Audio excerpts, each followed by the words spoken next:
Olá, sejam muito bem-vindos, sejam muito bem-vindas à aula de número 3 do nosso curso de avaliação da qualidade do solo para a formação e autonomia de agricultores familiares. Nessa aula vamos resgatar um pouco do que foi falado na última aula sobre etnopedologia e vamos relacioná-la à ciência do solo, né, de uma forma geral. A primeira questão que se coloca para a gente lidar com esse tema é como o solo influenciou, né, no passado e vem influenciando até os dias de hoje a humanidade. Para isso a gente precisa resgatar um pouquinho sobre conhecimentos históricos. É sabido que uma das primeiras relações desenvolvidas entre o homem enquanto indivíduo, mas também enquanto comunidade, com a natureza, com a paisagem, se deu de uma forma muito intuitiva, né? Nesse sentido, os solos eram, tal como os substratos rochosos, eram entendidos como locais para se caminhar, né? Para se efetuar as atividades de caça, né? E de coleta de alimentos, né? Além disso, além dessa relação mais primitiva e intuitiva, a gente também tinha os solos como fonte de matéria-prima, sobretudo para o barro, né? Principalmente quando tivemos um momento da história da nossa humanidade pré-histórica, onde a técnica de manuseio do barro era já utilizada, né? Além disso, além dessa relação do solo como fonte de matéria-prima e também fonte de alimentos, há muitos registros, né, até os dias de hoje, na parede de cavernas, sobretudo cavernas calcárias, como a gente tem aqui no estado de Minas Gerais em abundância, a representação de hábitos culturais, hábitos de plantios, manifestações religiosas, né? Ou mesmo a descrição daquilo de que se percebia o entorno a partir das chamadas pinturas rupestres. Rupestres é um termo que é relativo à rocha, né? Então, suas pinturas que eram de diversas cores, vocês têm nas imagens aí pinturas da Serra da Capivara, né, onde inclusive a gente, no livro de vocês, a gente indica a vocês assistirem o livro, o vídeo que fala um pouco mais sobre a Serra da Capivara, né, e isso demonstra também a oferta de pigmentos para essa atividade. Bom, obviamente que nesse momento em que o solo era motivo de caminhada, coleta de matérias-primas e, sobretudo, o meio sobre o qual era desenvolvido atividades de caça e de coleta de alimentos, estamos falando de sociedades ainda que não se fixavam, né? Sociedades nômades. A partir dos 10 mil anos antes do presente, a gente começou a ter o processo de ocupação e fixação à terra, né? Então essas comunidades começaram a ter a deter conhecimentos suficientes para produzir alimentos no mesmo local, né? Isso, obviamente, deu sustentação e deu possibilidade dessas comunidades se instalarem, né? Ainda nesse momento existia uma relação ainda muito orgânica entre a terra e esse processo de cultivo de plantas, né?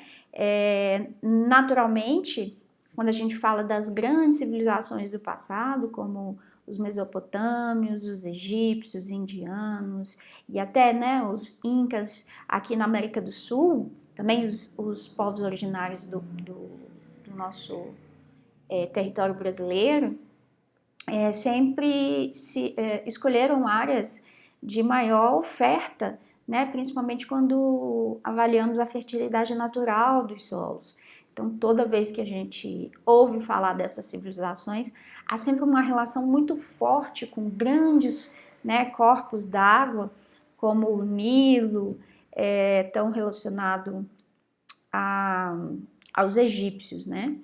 e a capacidade de produzir alimentos dessa região era determinante para que uma comunidade pudesse se instalar e também o número de indivíduos dessa sociedade pudesse aumentar, né? Era muito relativo, era muito relacionado o tanto que essas comunidades poderiam crescer com a oferta de alimentos, da produção de alimentos de cada local.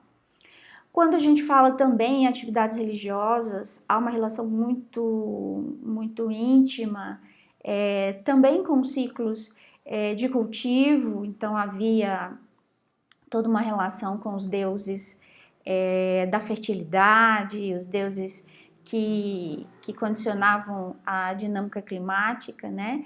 Em alguns casos até havia sacrifícios humanos para que a safra, a colheita fosse suficiente, né, para alimentar toda a comunidade. Então, os solos invariavelmente sempre ocuparam um papel muito importante no desenvolvimento e na sustentação dessas comunidades, né? E naturalmente hoje em dia a dinâmica continua a mesma, né? Então, hoje a gente tem a chamada ciência do solo, estabelecida como um campo do conhecimento, embora a gente acabou de ver, muito antes da existência da ciência do solo, a gente já tem pessoas e comunidades muito atreladas a esse recurso natural, né? E a grande crítica que se faz sobre a ciência do solo hoje em dia é a falta de atrelamento entre essas relações mais orgânicas, né, essas relações mais naturais entre o homem e o solo, né? Isso acabou se perdendo ao longo do tempo. E uma das grandes vantagens da relação solo-homem dos tempos pretéritos era uma relação que não era predatória, né, destruidora. Então havia certamente processos erosivos e degradação, mas obviamente que a própria relação que essas sociedades estabeleciam com os solos faziam com que esse recurso fosse muito mais valorizado. Trouxe uma imagem que está no livro de vocês, né? A importância, então, de se observar o solo enquanto recurso para a produção de alimentos, mas também entender o solo como um meio de construção e valorização da própria cultura, da ancestralidade.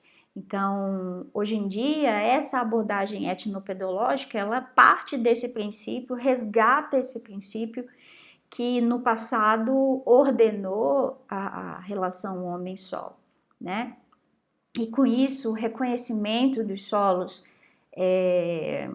sobre os quais uma comunidade se assenta, suas características relacionadas a níveis de matéria orgânica, textura, tudo isso que a gente vai discutir na próxima aula, são pontos importantes para que essa relação que passa pela cultura e pela ancestralidade possa ser mediada pela etnopedologia. Um exemplo, né, dessa relação, eu trouxe para vocês, inclusive material de consulta, desses mapeamentos feitos em propriedades a partir dessas relações e desses conhecimentos trazidos pela ancestralidade, né? Muito do conhecimento de solo é passado de geração em geração e isso tem sido muito importante para o manejo e a ocupação dessas áreas. Era isso, agradeço a presença de vocês e até a próxima aula.